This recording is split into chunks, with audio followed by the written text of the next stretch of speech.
What's up? It's me back again, Analog Attack, and welcome to episode 5 of Iron Maiden.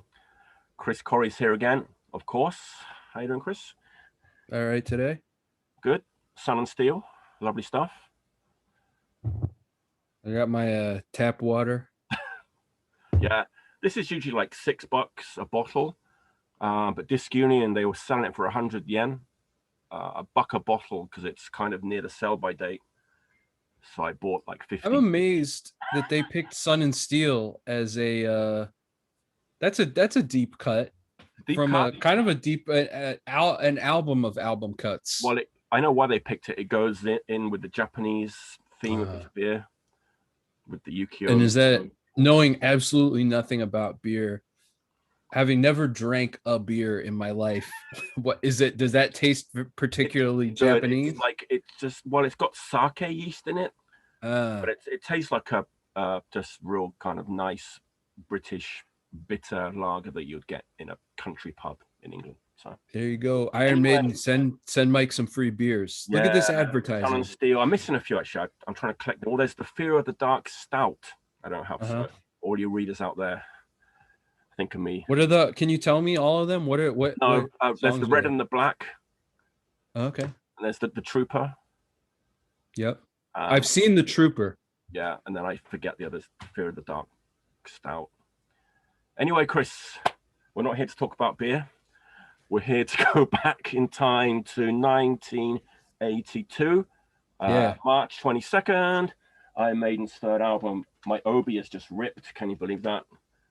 On air, ripped Obi. Oh, how about that? Well, I'm now just showing domestic pressings. This is on Harvest, so okay. I guess that makes it British. Yeah, this is Japanese pressing, and we've got the same thing going on as we did with Killers, where you've got the extra track. Nice.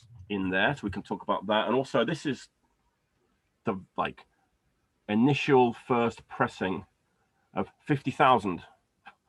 It's like the first pressing comes with a big poster. So oh wow, very nice. Which my copy doesn't have, but yeah. Well, I have the extra track on this 45. There you go. Yeah, we'll talk about the tracks later as we get into the album a bit more. But as usual, we've got to look at what was going on in heavy metal in the year of choice. Oh, I can't wait. It's good, but I think we're getting a slight step down from 80 and 81. Well, it's a high bar, man.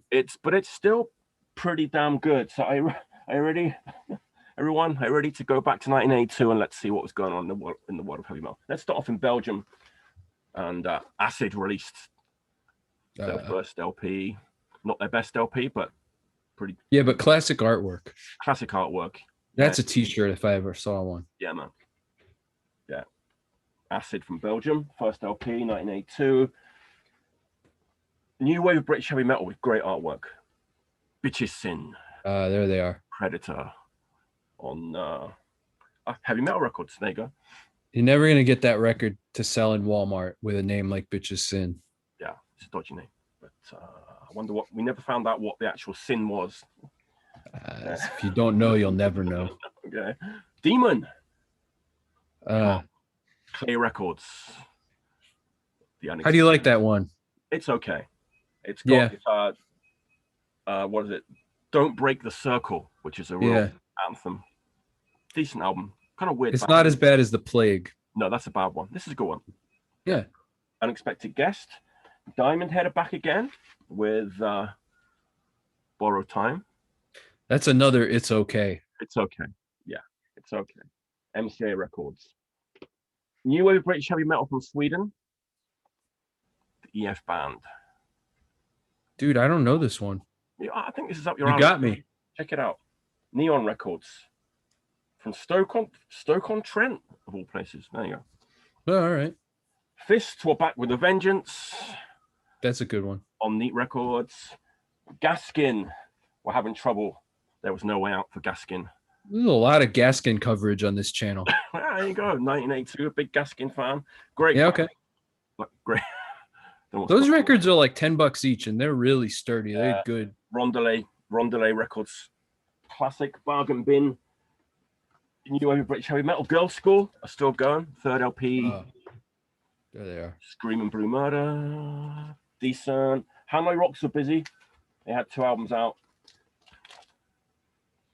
Oriental Beat and Self-Destruction Blues. Yep. Heavy Load, Death or Glory. Yeah, good record. This is a good one. Judas Priest. There it is. There it is. Kind of a comeback. Yep. For Vengeance. Killer. Wall of Sound. That's not. I don't have that one. I have the one. There's like lips on the cover. Yeah, this is kind of like that. sounds a bit like Motorhead. I guess that's how that one sounds too. Yeah. Yeah, some kind of obscure new wave British heavy metal legend. Oh, dude, that's a great album. Death in the Nursery. Yeah.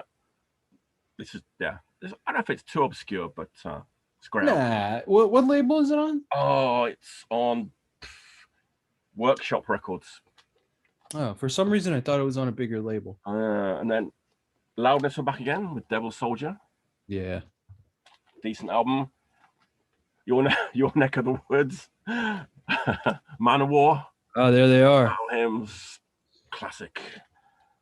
This is a favorite of both mine and yours. This is actually your copy that I'm going to send you at some point. Oh, lovely. And produced by a certain someone. A certain Mr. Birch. Yep. Yeah. This, oh man, great record. Motorhead were back with Iron Fist. Go. Slight it's good, but maybe not the best. I'm not the best. I mean, Rainbow. Straight between the eyes. That's one I have a lot of love for. Yeah, I got into it.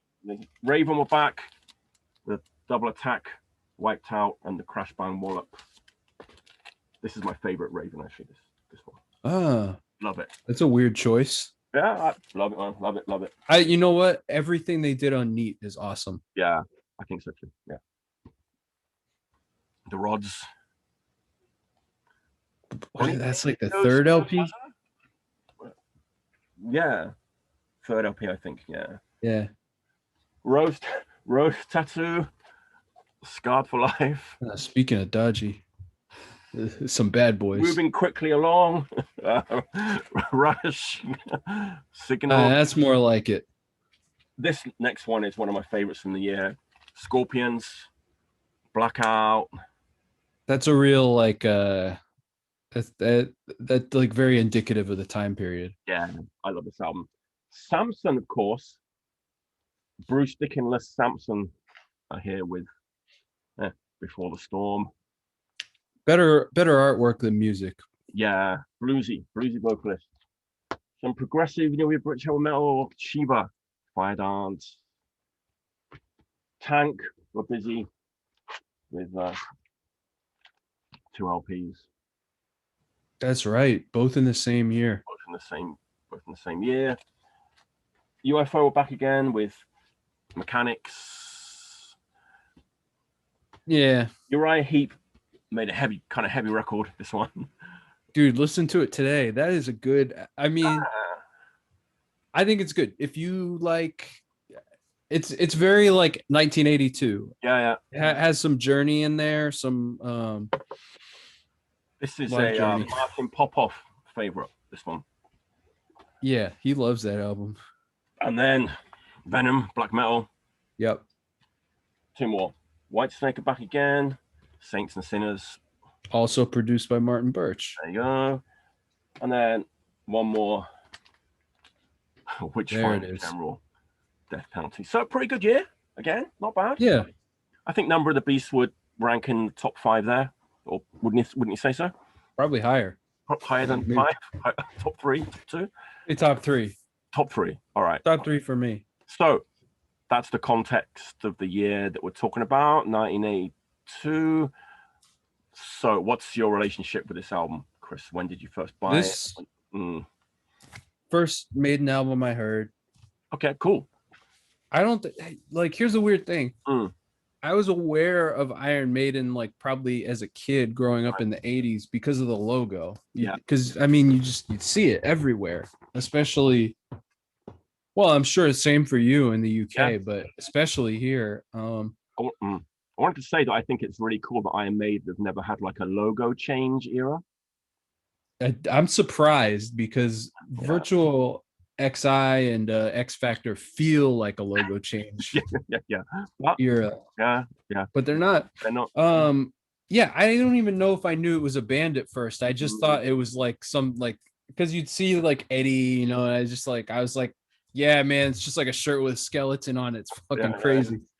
But I probably heard this like some of the songs from this on like VH1 like right. 80s, you know, flashback sometime in the 90s, and I was like, wow, that's like weird, like you never hear music like that anymore. And then I probably got Number of the Beast like as a CD Okay. in like 1999, so Hmm. a very odd time to get it. And to me, at the time it just reminded me of like I mean, it just reminded me of the 80s, you know. It just reminded me of being like a boy and being in a record store or something and just hearing like heavy metal music because you just didn't hear that at that point anymore. um and then this is like another like probably I bought this copy for like $5 used somewhere, you know, just Yeah. I because it was like at a point where it was like I could buy that for like, you know, $5 or like I don't know, like a Naked Ray Gun record for 20. Ooh, that's a tough choice. I think I ended up buying both. I'm a bit of a shopaholic, so Wise choice. but yeah, to me it was just it was the first Maiden that I really was familiar with. I got when I started buying the records, I got that and Killers like almost at the same time, and like Right. I was aware, you know, there was like I knew that it was a different singer and a Yeah. different vibe, but it kind of just set the pace for me. And like, you know, I think for most people that's like the first Maiden that they heard. Let's have another little look at the artwork again. Can you hold up your mine's lost somewhere? It's You another want to see the back or the front? look at the front. It's another Martin Birch, not Martin Birch, Derek Riggs classic. Eric Riggs, iconic. Yeah. The Satan trilogy. Yeah, I guess so. Because yeah, You got a little Eddie down here, and then you got this. yeah, I like that he drew him as like a 1920s like mustache twirling Satan. Yeah, it's fun. still saucy. But what I always liked on the back cover with Bruce like holding the that. I love this. I thought you were gonna make fun of this, and No, I think this looks so cool. yeah, Like yeah, it's just fun. yeah. For some reason, there's like a 14-year-old kid like that. It's like so cool, holding the Yeah, why is that? I don't know what it is, but I completely agree. I was looking at it today and just staring at it for like the millionth time. yeah, it just stands out. It's like, damn, there is the new vocalist is here, and he's carrying a torch, and he's looking pretty cool. And he's a long-haired gentleman, The short-haired guy's gone. They all look great here. They do. It's classic. We haven't like got into the blue spandex and athletic socks era yet. Right. I think, yeah, that's Coming soon. Like the coolest they ever looked, I think. Yeah. So that's the artwork. Great art as usual. So big change in the band, obviously. New vocalist. Well, oh, before we get ahead of ourselves, Okay. what is your relationship to this album? Because I feel like yours is going to be a lot more interesting than mine. Wow. Because you were there when this came out. As far as I remember, I think we bought the single first. I think and this was a big hit in England, right? Yeah. I don't think it went to number one, but it was on the radio all the time. It was on Top of the Pops. It was on TV. And as far as I can remember, I wasn't that keen on it, like right from the get-go. It was kind of poppy. I knew Bruce from Samson, and I think I actually still like Samson at that time more than I like Run to the Hills. So bought the single.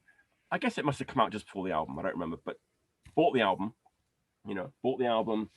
And there was at that time there was like 3 or 4 of us who were really into heavy metal, and we kind of all liked it. But I think there was like differing opinions amongst us. I was still really like, I'm not really quite sold on this record.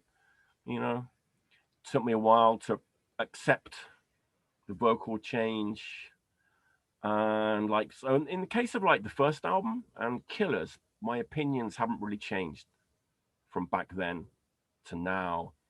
But with this album, I've kind of got some different opinions of how like 54-year-old me listens to it, hears it, and 14-year-old me listens to it. I seem to remember 44-year-old you or Oh, thereabouts having some opinions about it that oh, were quite don't different. tell me, because I might be contradicting. I think it's okay to contradict yourself. I mean, 10 years is a long time. You're allowed to change however you like, Mike. Right, right. I've got. Were there songs in particular that stood out to you that you did not like at all at that time? No, not really. No, I was really. I mean, I got sick to death of Run to the Hills pretty quickly. I mean, it was real on real like heavy rotation. It's really poppy. I'll talk a little bit about that again later, but yeah, we'll get to when we go through the track by track rundown. We'll go into a little bit more detail with that, and of course, also I saw them on this tour. Shall I go into that? Yeah, how was it? Yeah, so let's have a little look. So it was the Beast on the Road tour. Mm-hmm. Oh wait, I've got the dates back here. Tell me which one. But I think the dates only go up to like a certain time, right? Yep. Because it came dates correct at time of going to press. It right. says. So I didn't see them until like after this. So my dates is not on here. I went to see them on August 26th.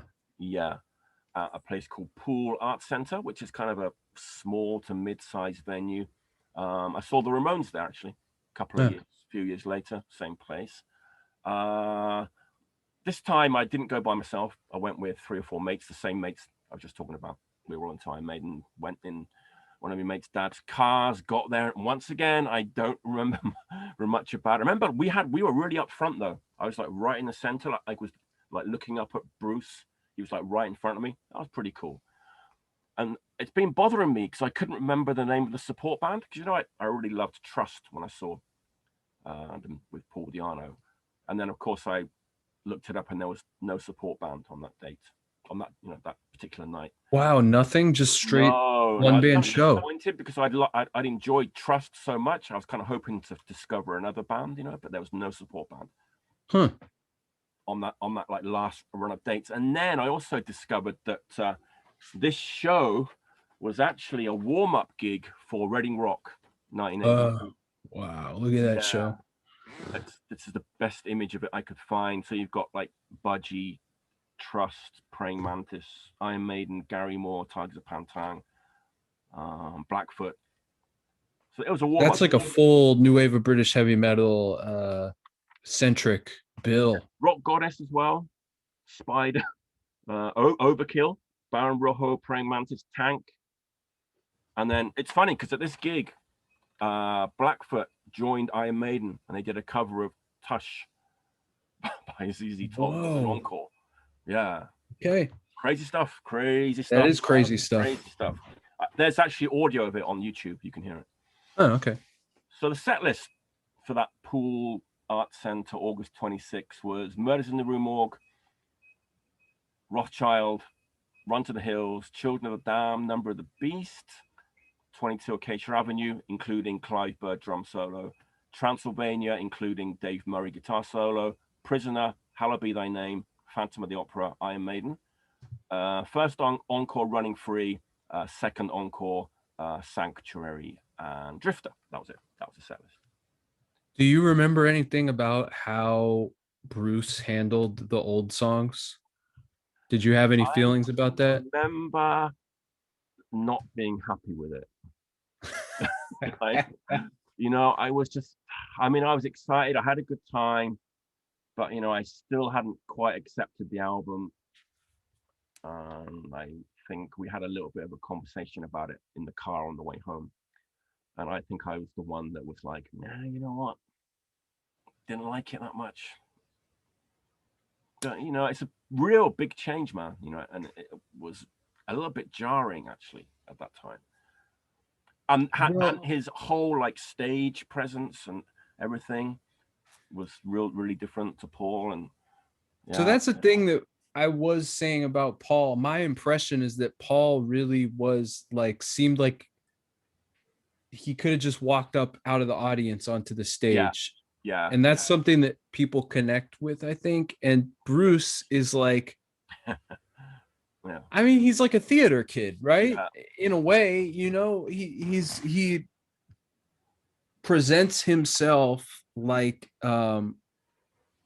like a 70s rock star. And Paul Diano was, I mean, I probably will mention it in every single time we talk about Paul, but listen to that Ruskin Arms show, man, because just like that camaraderie that Yeah. he has with the audience, even though I'm sure he doesn't know most of the people there, Mm. like that is rare and that's I authentic. And I think I remember picking up on that vibe a little bit. This is like a different vibe to just a year and a half ago. There's like a year and a half gap, right? So it was definitely more flashy. Obviously, the money was coming in a little bit, so they had like better like pyrotechnics and stuff.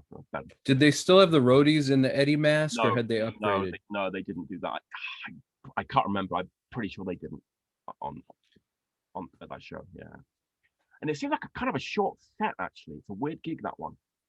Like, you yeah, know the so I have let's see, I'm just looking in my archive here. I have yeah. the Beast Over Hammersmith show, Mm. and That's probably a longer set, right? well, it must No, be missing the encores because it's really only 9 songs. okay, And it's similar to what you pointed out right. before. But I don't see Running Free, and I don't see Sanctuary. And so my guess is it probably, I think it was a home video or something like that, and it was probably cut for time. You've kind of dodged. I kind of remember something now. I do remember actually, now that I think about it, that I didn't like Bruce singing the Paul song. It was just too over the top, too operatic, too theatrical. I will say, though I enjoy when they bring it out at the Yeah. live shows I've Mm. seen, I don't like his versions of Running Free on the records, Right. on the many live records, because they just go on forever. They're Yeah. so long. Um, and it's not really like the essence of that song. Right. I I'm all right. I'm all right with some of his versions of Paul songs. Like I Okay. can accept the song Iron Maiden, the song. Mm. I can accept I actually think he does a pretty decent Killers. He does an okay Murders in the Rue Mm. Morgue. Uh I want to say 2012 or 2013 when they did the Made in England Yeah. set list reunion, like I don't know what you call that, back to the Made in England set list tour. Mm. They did Phantom of the Opera, and I think that actually serves him very well because that is like a ridiculously theatrical song. And just of all the old songs they would pull out, like that's a nice treat. You're not gonna see that too much. Right. Like they may never play that song again. So anyway, Yeah. I think he can handle some of them, but also it's like, like I would never want to hear Bruce sing Another Life. It's weird. Yeah. Um, So I was 14. I was kind of developing my opinions. I don't know. how far were you from punk at that point? Well, we'll get to that in one of the next episodes. Okay. Yeah. All right. I don't want to spoil it. No, because That's just a little foreshadowing, quite, folks. it's just 1 year on actually, when like 1983. Okay. Yeah. So I bought this new. I bought the album new, pretty new when it came out. So All right. yeah. So production. I'm sure you have some things to say about the production on this album. I mean, look, so Saints and Sinners, Assault Attack, and Number of the Beast, all produced in 1982. We had by that Martin time, right? Birch. With the Killers. We had the 3. Yeah. Yeah. And I would say, much like your assessment of the year in general, good, but not as good as 1981. It's still great, but it's just a little bit. I mean, step down. to me, 1981 is like the crowning achievement of Martin Birch's career. Yeah, you said so. Yeah. And this is like a sturdy and like generally well done follow-up. Right. All three of those albums, Assault Attack, Number of the Beast, Saints and Sinners, are more polished than the stuff he did the year before. Even the Blue Oyster Cult album, which is fairly polished, like Assault Attack is really clean and precise. And so is Number of the Beast. And Saints and Sinners is like, I mean, we're transitioning to stadium era Whitesnake at that point. We're not quite there, but it's starting, the wheels are turning. Yeah. And I mean, he's smart because he produced all those albums to have that kind of a flavor, and like he didn't have to.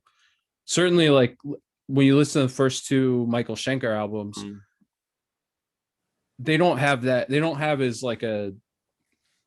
They're not as clean. Let's just say that.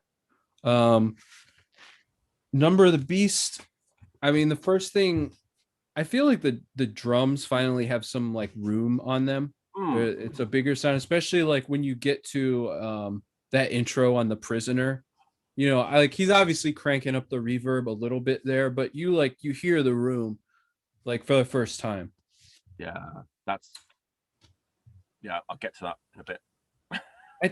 I think that's like the main, maybe like the biggest difference. And then there's also I think kind of like every Maiden album up through the next few, you hear like they get like a little bit better guitar equipment like every time. All right. Yeah. And so the guitars, they actually they don't sound quite as like buzzy and dirty as the first two records, and you might even say that they're like a little on the clean side, even in the crunchier parts. But I don't know, you know, it sounds amazing. Like Martin Birch, every record he produced sounds, if not like great, then pretty good. And this is him like at his just like the peak of his abilities. Like he's got like a formula. The technology is finally caught up. You know, a band like that just can like play anything. I mean, yeah, it sounds incredible. Yeah, I mean, I remember like as a kid, I don't remember thinking, I couldn't really detect any huge differences in the way the record sounded.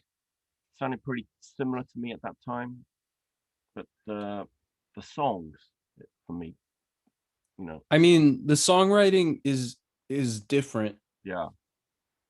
And I mean, are you ready to jump into the songs?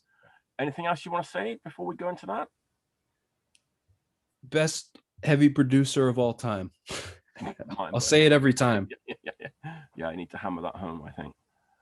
All right, so let's do a track by track rundown. Sure. Right? And I'm going to include my kind of Japanese pressing track as well, if you don't mind. I don't mind at all. Okay, so out the gate, Invaders.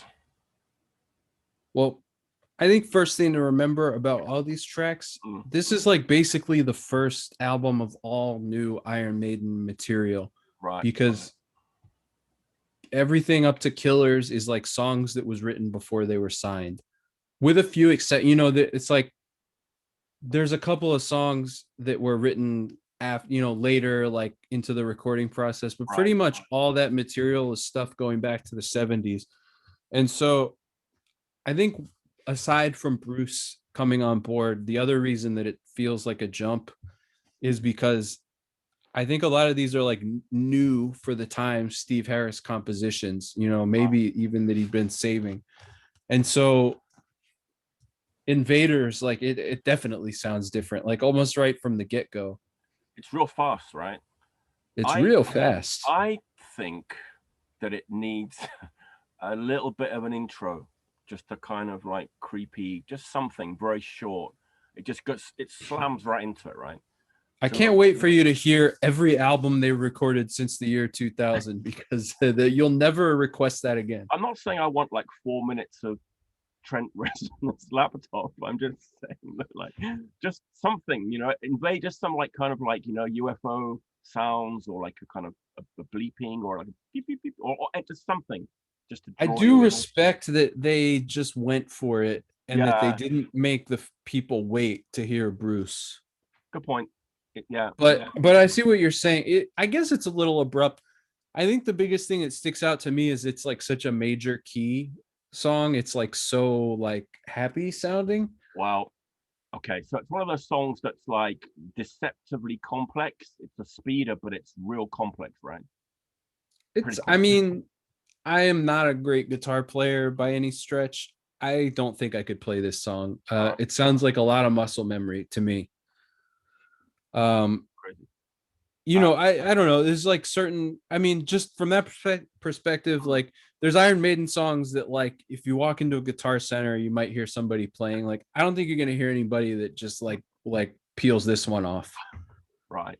Yeah. So yeah, it's like relatively complex. It's a real fist pumper, but it's complex. I don't like the chorus. Any reason? Too happy? So it kind of, I mean, yeah, it's just I don't like the contrast with the verses. It just doesn't gel well for me. For me it works. Okay.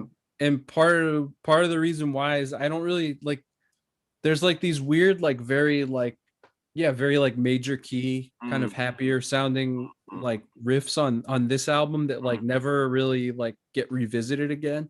Right. And I just think it's like an interesting snapshot. Like I don't really think there's a song like Invaders in the catalog besides Invaders. True. And actually I would say with a couple of exceptions, a lot of these songs are like that. Yeah. And also again, even though like obviously the new wave of British heavy metal is like into its second wave at this point, where we're sort of like that like second wave of bands on Neat with like Venom and Blitzkrieg and then Crucifixion. Tank coming in. I still don't think there is a band that has a song that sounds like Invaders. Like I still think despite how many new bands are coming up and just vibing off the first new wave of British heavy metal, it's still really singular. Yeah. And so that sticks out in a big way to me as well. And that's pretty cool. And Bruce, I think sounds great on it. I think it really fits him. Yeah. Because I think of him as kind of, especially at this time coming out of Samson, like a very major key, Samson were kind of a weird band, man, especially like the record with Thunderstick on it. It's kind of a little bit new wavy. It's kind of like almost comical. There's definitely like a very tongue-in-cheek approach to Samson. Yeah. And I sort of get the feeling like I don't think Paul Sampson ever wanted to be a heavy metal guitarist. I think he wanted to play in like the free.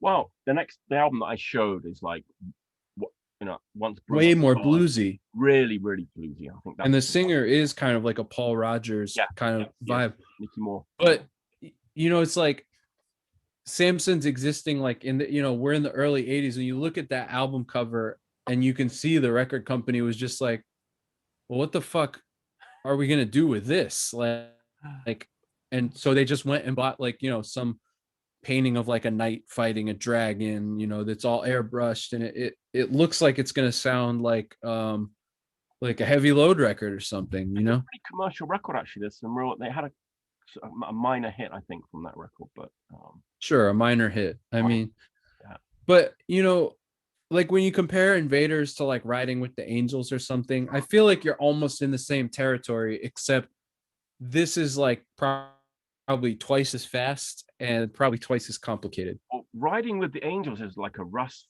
Ballard song. I think he's got the songwriting credit on that, but I mean, they play it their way. I feel like it sounds like a Samson song, and I feel like especially because of Bruce on it. Yeah. But that is true.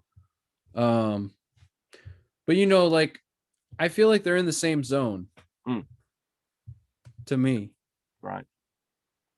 And then we get Children of the Damned. Too soon. It's, I happen to agree. Yeah. It's just that thing that happens every now and again where just the energy level drops. But the song, it does build up a lot of momentum as it goes along. But I think it should have been track 3 and not track 2. Yeah, why not? Well, you'd have to shuffle kind of the whole record because you can't have it right up against 22. But I agree. It's weird that it's second. The Prisoner sounds like it should have been second. Yeah.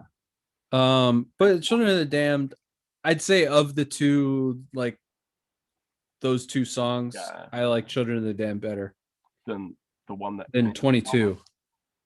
Okay. Personally, I mean, I like the song. Don't get me wrong, but I just think the sequencing is a little off with that. Yeah. You know, it's just such a like Invaders is such like high energy song, and then just the energy level drops a bit too much. I think too soon. Yeah, it's weird. I don't know why. I don't know if they're just trying to show their range there or what, but it feels funny. Yeah. And then we get The Prisoner, which you talked about, Clive Burst drums at the beginning of that track. Yeah, it's like the first, I mean, like I said, it's like the first time you really hear like the sound of the drums sounding really big. We always love the opening dialogue as well, which Patrick McGoohan, it was a UK TV show, right? Yeah.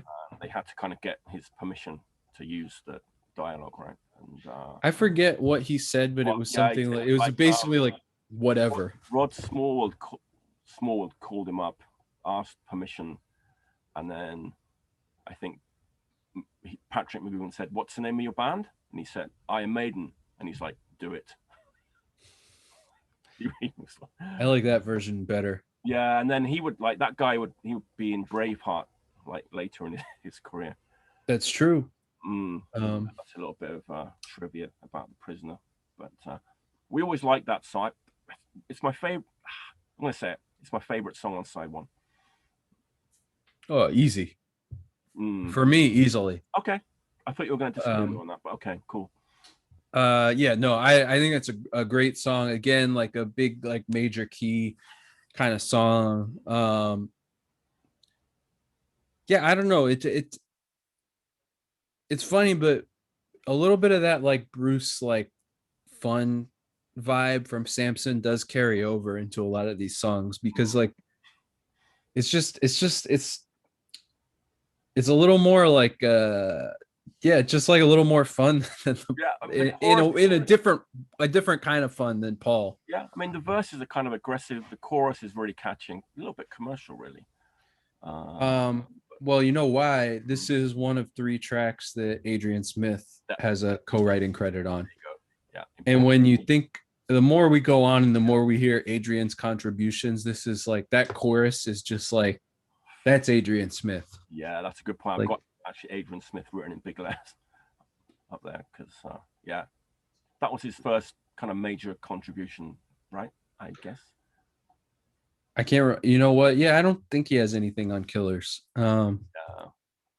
Which is, that's another thing in terms of just like the switch on this album. Like he has 3 songs with writing credits on this, which is a lot. In this band, it's like Steve Harris is kind of all over everything, and then some albums you get Dave Murray. Dave Murray's not on the album proper, but I think he does have a co-write on Total Eclipse, which we'll get to in a little bit. A little bit later, yeah, and then.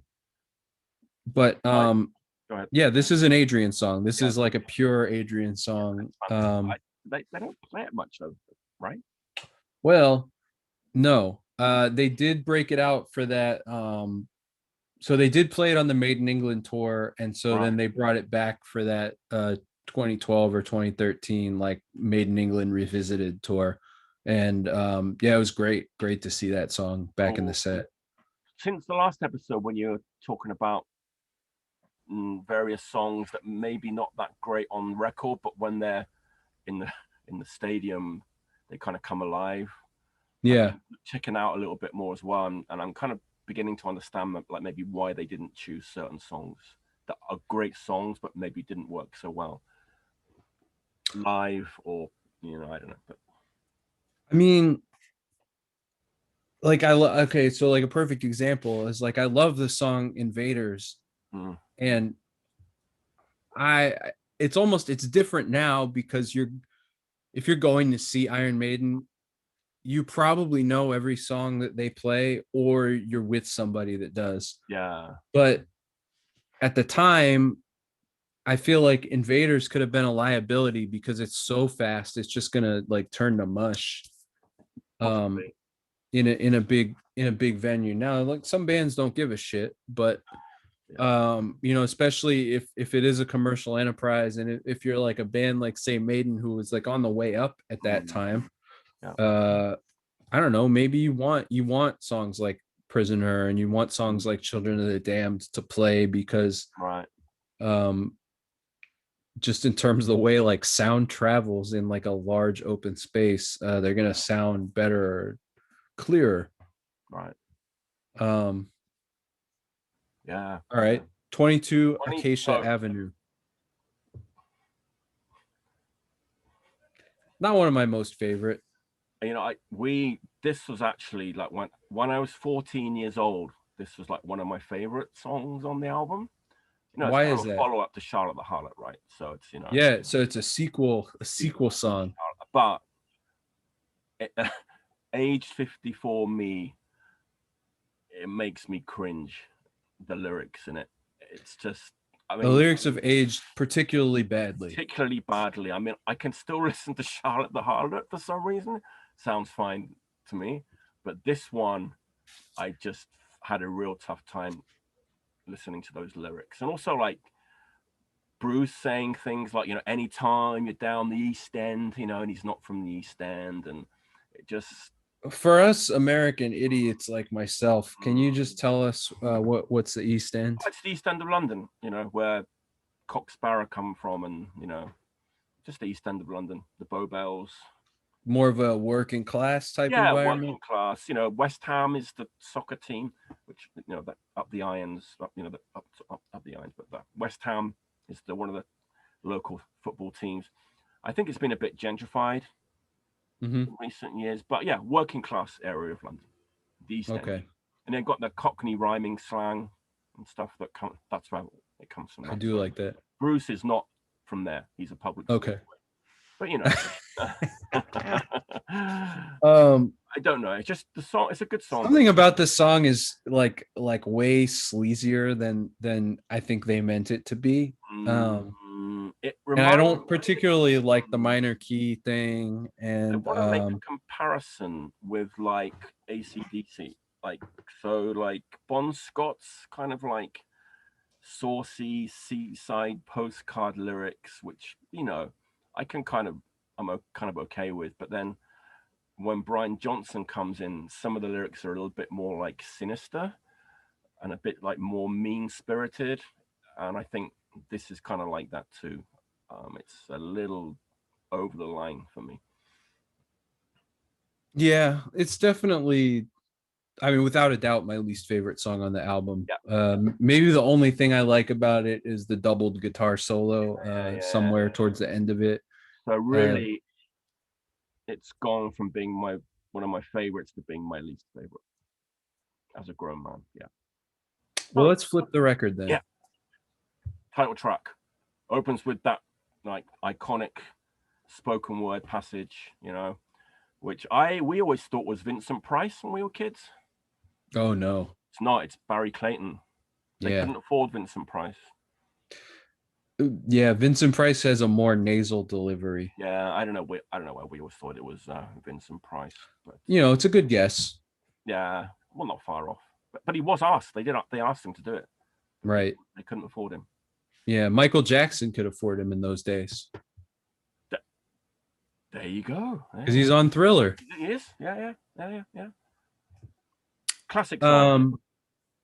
Just that chiming opening riff. I mean that it's a perfect song. Like it deserves its reputation. Um, and it was a hit too. Yeah, And the single original UK. again, I just implore you, what else like that song was even around? No, nothing. It's just so different, man. It's Like just so different. Bruce, He, that scream. I don't think he's ever topped that scream. you know, he had a lot to prove Yeah, on this album, and he definitely proved it. He definitely was able to fit in. Now, whether, obviously not everybody liked the change, but yeah. um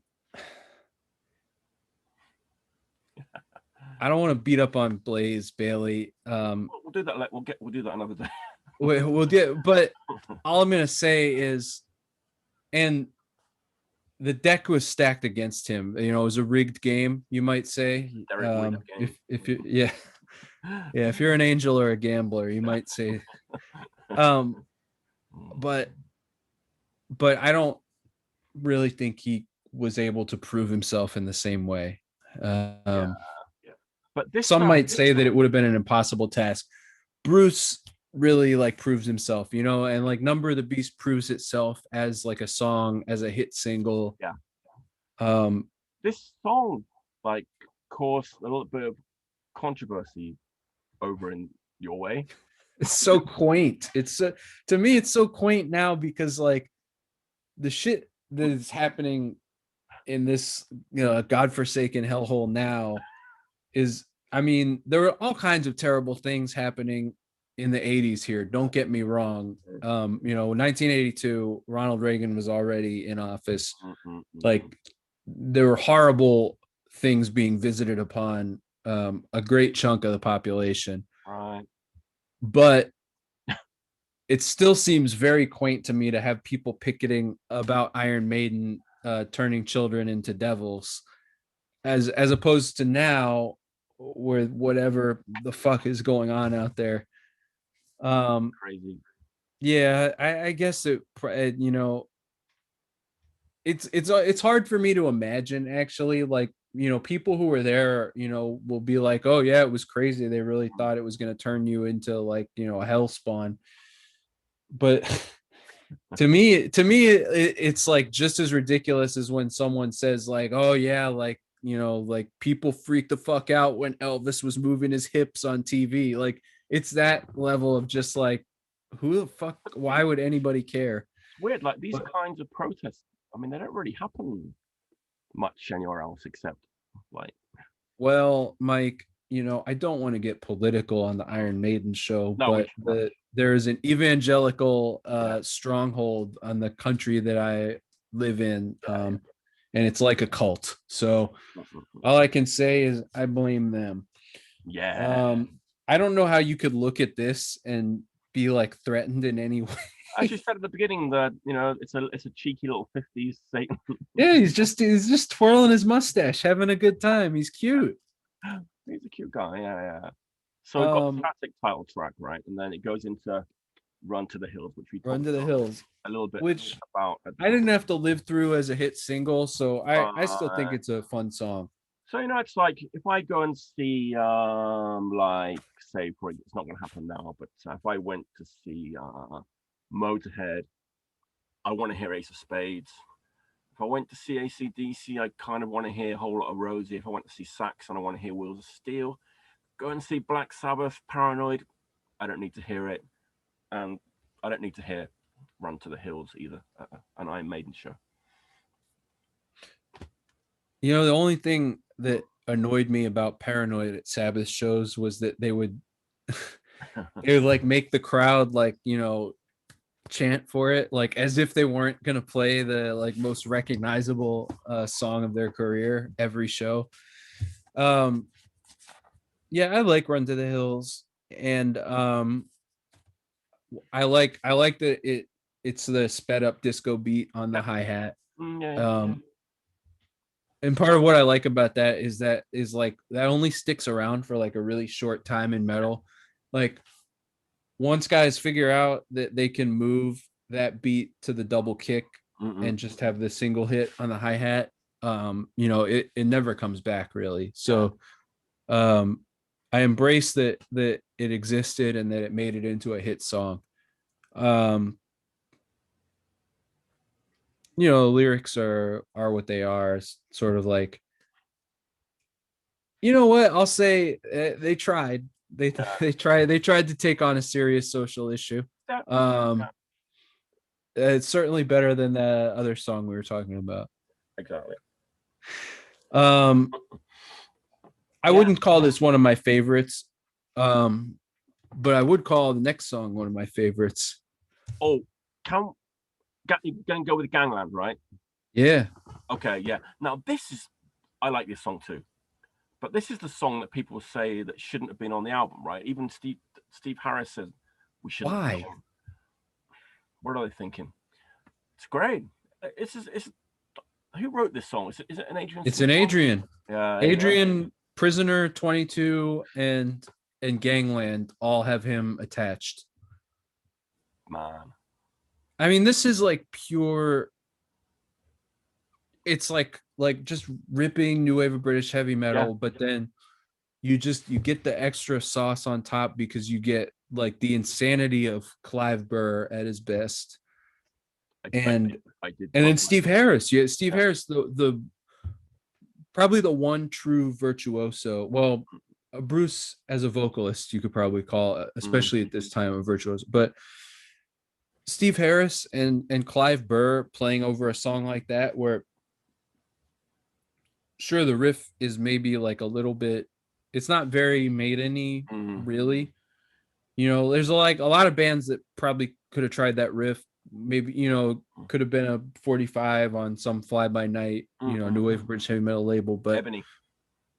exactly. But these guys playing that song, like it's so good. It is so good. And so the song that they thought that should have been on the record instead of Gangland was Total Eclipse, right?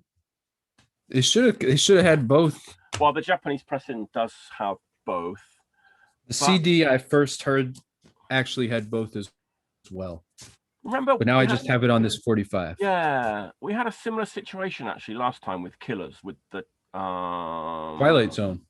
Which if you remember, it as details of a Twilight Zone. Yeah, and I compared that to like Tigers of Pantang song from the first album.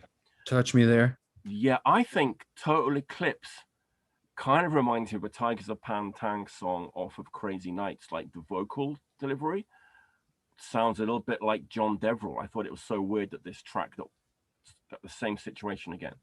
It's like a Tigers of Pantang kind of sounding song that wasn't. They're coming up at the same time, same scene. I mean, not much in common really musically, but I could, it could happen.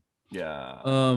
Important thing about Total Eclipse is that it has a Clive Burr writing credit on it. It does, yeah. And man, I wish they would break it out live sometime as a tribute to Clive. Yeah. They did when he was diagnosed with MS. They did like a huge series of benefit shows and actually raised a ton of money for him. And like, one thing I like about Maiden is like they've kept things pretty good with all the ex-members over the years. Like I know they're kind of like, oh boy, Paul, but like I don't think they hate him really. They still play his songs. In the early years documentary, there didn't seem to be much bad blood between like Dennis Stratton and all that. They seem to be still good mates. Yeah. Yeah. So yeah, that's a Clive Penn tune, I think, with Steve and Dave Murray. Right. Which also that I don't think Dave Murray has any actual writing credits on the album, if I'm remembering right. Which does sometimes happen, unfortunately. But as usual, I like his songs a lot. It's a really cool song. Gangland was great, absolutely great, much better. Wouldn't it be that'd have been better, like instead of Invaders? No, as a first track. I don't know about that. Okay. But I admire that you're willing to take it there. Yeah, just thought about that now. Actually, just looking at the set of the list. But and then this is how you The close epic an album. closer. Hallowed be thy name. Maybe not my favorite, Mm. but it might be their best. Yeah, It might be their best song. I mean, what can you say?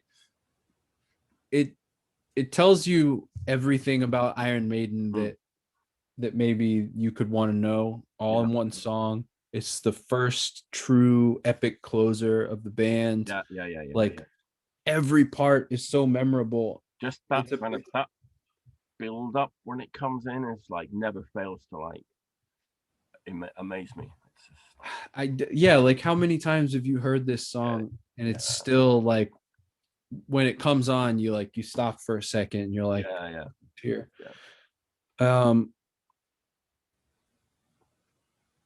I'll just compare and contrast to some of the later material, where epic songs become sort of the norm and a lot more common on the albums. Look, they do so much in this 7-minute song.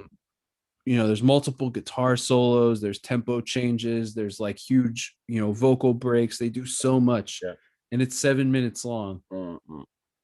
And later on, you get these 9-10-minute songs, 11, and I just find myself saying, like, what did we do in that time? And it inevitably it is less than what happened in Hallowed Be Thy Name. This song, there was a point in time where there was a rights dispute on this song. I think because of the band Beckett saying that some of the lyrics were stolen, and so there were a couple of years where it was pulled out of the set list. That's right, I remember that. Yeah. And it was such a bummer not hearing it live. I mean, it has to be there. Maybe to me more than Number of the Beast. And that's their biggest hit. Absolute perfect song. One of the most perfect heavy metal songs ever written. I agree. So, are we going to give it a score? Yeah, but I want yours first. I knew you were going to say that. I think like 14. This is tough. I think 14-year-old me would have given it a 9, but I think 54-year-old me, because of Acacia Avenue and Run to the Hills, 8.